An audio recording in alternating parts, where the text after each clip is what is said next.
You shoot right through it. That's awesome.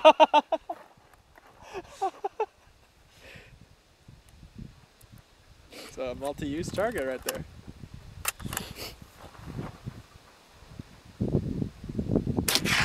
There we go. That was fun.